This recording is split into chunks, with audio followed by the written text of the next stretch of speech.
Having an overview of how much cash you have currently, what you're going to earn and what you're going to spend is very important. In fact, it's so important, it's probably the most important thing to keep your business alive.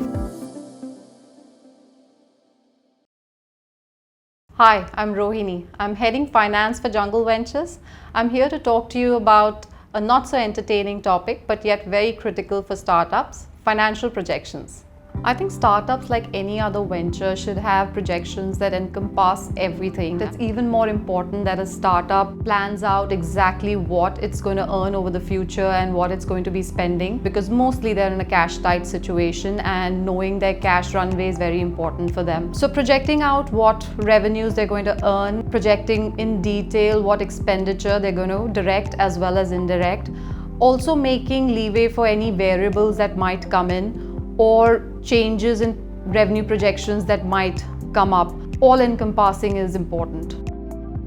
I think it's important to have a short projection which is more accurate, probably more detailed, maybe 6 months. Just having a long-term cash projection may not be useful in management decision making. It's much better to view something at least on a 6-monthly basis so that it's easier to make decisions basis that.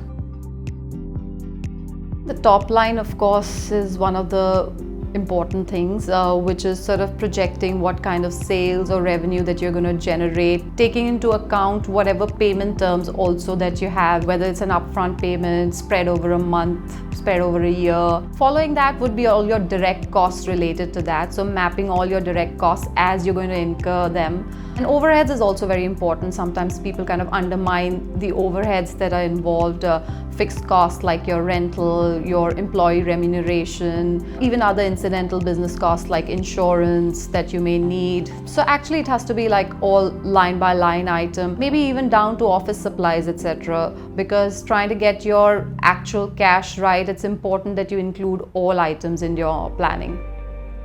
Having an overview of how much cash you have currently, what you're going to earn and what you're going to spend is very important. In fact, it's so important, it's probably the most important thing to keep your business alive, because running out of cash at an inopportune moment or when you're not able to raise cash by loan or by equity might mean the end of a good business. And on a day-to-day operations level, it gives you an overview of managing your working capital, sort of deciding on your payment terms, both payment terms from customers or payment terms to vendors, making sure that the timing of cash flows are such that either you don't have a large working capital requirement or a very long-winded working capital requirement. Also managing costs, making sure you're not spending on stuff that don't need. Could be rental workspace. In this current environment, you don't really need that much space. So maybe looking at your lease terms to ensure that you could sublease extra space or you could sort of cut down on your space. So I think that information is very important for that.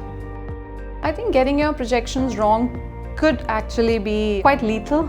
Like I mentioned, it's important to manage your cash, especially in a cash tight situation, to keep the business alive and running. Optimistic revenue is probably one of those that is usually top of the rank in getting wrong. And also maybe not making some projection for variable costs or unknown or some other costs that could come in, ad hoc costs that could come in, which could be legal costs or how much you're going to spend on business insurance or other things like that. Those could be also parameters that you could get wrong. Other aspects could be that you could get into long-term commitments that you cannot afford to keep. If you don't get your cash projections right over a period of years, you could actually sign up for a closed lease of 3 years that you cannot afford to keep, or you could make an upfront payment for a capital expenditure whereas you don't have the cash outflow for other operating expenses later. So those could be the short-term wrong decisions that you could make if you don't get your cash flow projections right.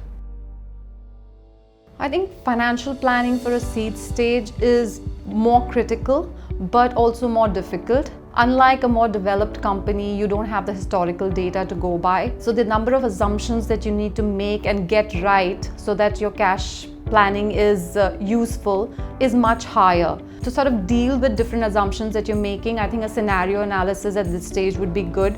Sort of an optimistic revenue, more level-headed revenue, or drastic case situation. I think if it's a startup, like a really seed stage startup, actually even revisiting your cash flow planning on a monthly basis is a good idea. Relooking at cash balances, your runway, deciding on your level of operations and other matters, it's a very important aspect of business at that point of time. I think everybody must remember that cash is king. I mean, without cash, the ability to grow is not there. So overstepping yourself may actually prove to be lethal. Not planning your cash or managing your cash in the right way may not be a great idea. Thanks for watching this video. I hope you like the content. Please like and subscribe to watch more content like this in the future.